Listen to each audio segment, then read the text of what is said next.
pull him up fairly quickly. Now he's getting nice and slow. Ease him up on the power to slow the aircraft down, looking ahead, keeping the wings level to keep the aircraft straight. Easing back gently on the stick in the cockpit to reduce the descent rate. Back now until it touches the ground gently. There it goes. And you'll keep it straight with the rudder. You may see the rudder at the back wheeling backwards and forwards as he keeps it straight. That's the rudder's operated by the pilot's feet.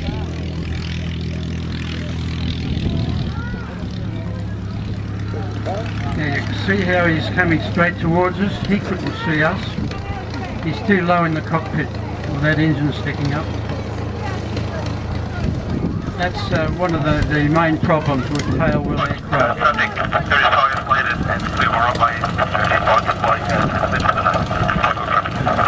With nosewheel aircraft such as the Cessna up there, the pilot has excellent view on the ground.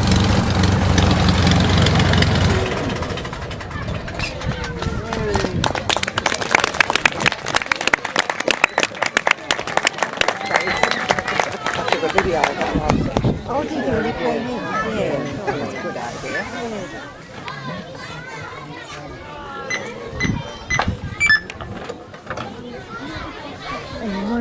Turn it off with that, otherwise the video's on, so yeah. And you'll have no battery left. It's not the battery, so I can use it up the car a lot. Think up some questions. Gary will be happy to answer.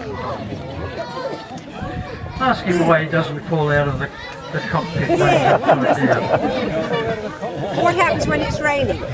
Boys and girls, ladies and gentlemen, that's just a small sample of what the aircraft's capable of. And now's your chance to ask any questions, and I'll best answer them. So I'm sure these kids have got plenty of questions, and so the adults. We've got the standard instrumentation that the Tiger came with. We have the airspeed indicator, the big compass, altimeter.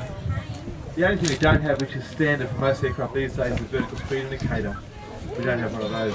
But, we have a gyroscopic turn and balance indicator or a skid indicator. So it's fairly basic. There is no what we call blind flying instruments, so there's no artificial horizon.